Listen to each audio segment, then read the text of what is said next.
Hello and welcome to all on DPS IT Baramulla. This is part second, first chapter of class 10th. So in this first we will see the main contents of this lesson, which are the making of nationalism in Europe, the aristocracy and the new middle class. Why did liberal nationalism stand for a new conservation after 1815, the revolutionaries, the age of revolution from 1830 to 1848, the romantic imagination and national feeling, hunger, hardship, and popular revolt, and lastly, some expected questions. Okay, now let's start from the making of nationalism in Europe. We have seen the Switzerland, Italy, Germany. They were divided into kingdoms, duchies, and cantons, whose rulers had their autonomous territories. As far as the duchy is concerned, it means the territories, simply. But they did not see themselves as sharing a collective identity or a common culture. This means that the Germany, Italy, and Switzerland rulers did not see themselves as sharing a collective identity or a common culture. And the Habsburg Empire, who ruled over Austria and Hungary. What happened in Hungary? In Hungary, half of the population spoke Magyar, while the other half of spoke a variety of dialectics. Besides these three dominant groups, there also lived within the boundaries of the empire. The only tie binding these diverse groups together was a common allegiance to the emperor. Okay. Now, the aristocracy and the rise of middle class in Europe. Socially and politically, a landed aristocracy was the dominant class on the continent. Now, what is aristocracy and what is landed aristocracy? As far as the aristocracy is concerned, it means the highest clan in certain societies, typically comprising the people of noble birth, holding hereditary titles and offices. But as far as the landed aristocracy is concerned, it is also known as the landed nobility, because it is a category of nobility in various countries over the history, for which land ownership was part of their noble privilege. Okay. And their families, the members of this class were by a common way of life that cut across regional divergence, and their families were often connected by ties of marriage. So, this powerful aristocracy was, however, numerically a small group. The growth of towns and the emergence of commercial classes whose existence was based on production for the market. Okay. Then, as far as the industrialization began, which began in England in the second half of the 18th century, is concerned, and we have also seen that this industrialization spread to France and other German states only during the 19th century, and in its wake, new social groups came into being. For example, a working class population and middle classes made up of industrialists, businessmen, and professionals.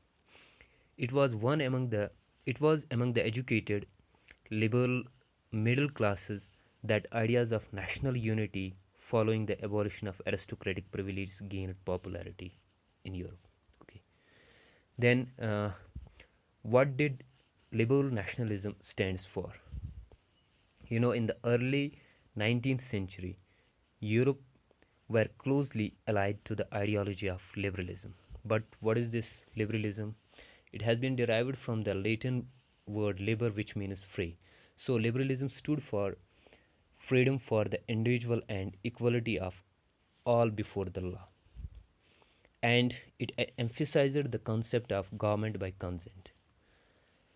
It This means it guarantees that a constitution and a representative government should through the parliament, and the right to vote and to get elected was generated exclusively to property owning men.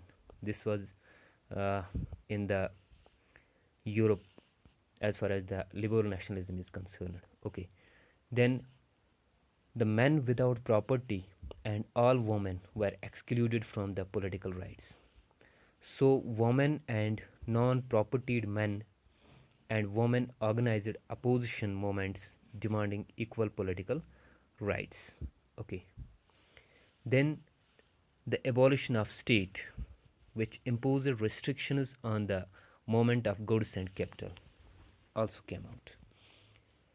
And in this regard, a merchant traveling in 1833 from Hamburg to Nuremberg to sell his goods would have to pass through 11 customs barriers and pay a custom duty of about 5% at each one of them.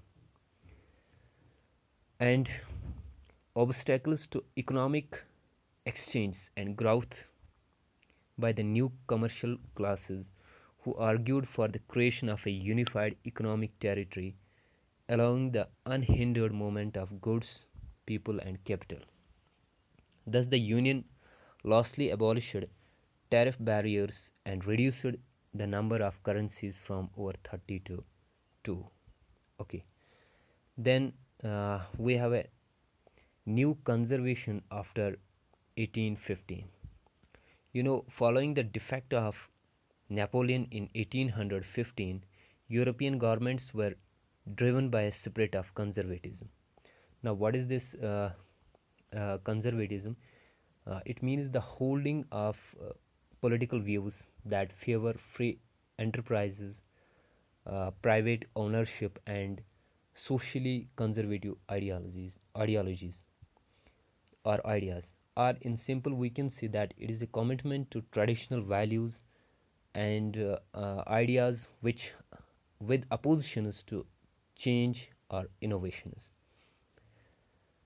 So, most conservatives, however, did not propose a return to the society of pre revolutionary ideas.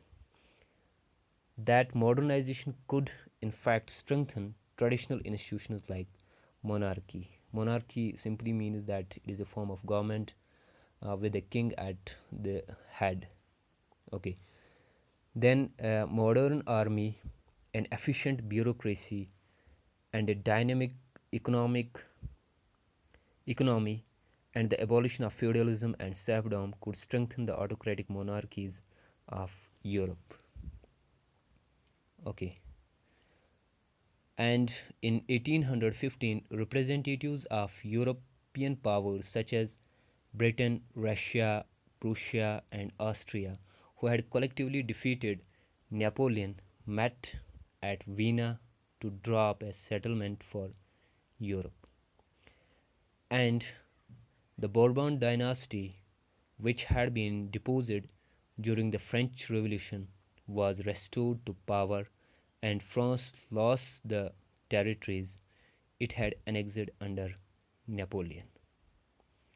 Okay, then German Confederation of 39 states that had been set up by Napoleon was left untouched, and autocratic did not tolerate criticism and dissent and sought to curb activities that questioned the legitimacy of autocratic government.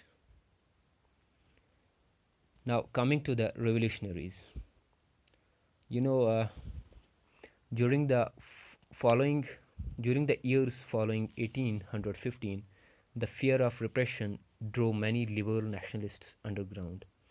The revolutionary at this time meant a commitment to oppose monarchical forms and to fight for liberty and freedom.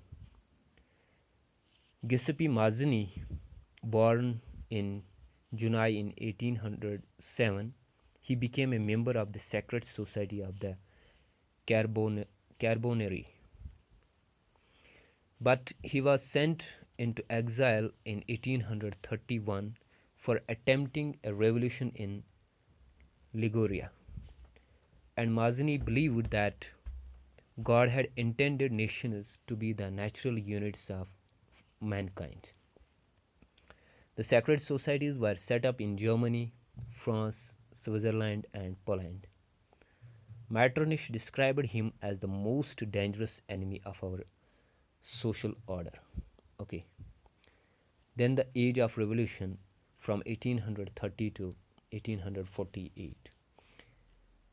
And as conservative regimes tried to consolidate their power, liberalism and nationalism came to be increasingly associated with revolution in many regions of Europe, such as the Italian and German states, the provinces of Ottoman Empire, Ireland, and Poland.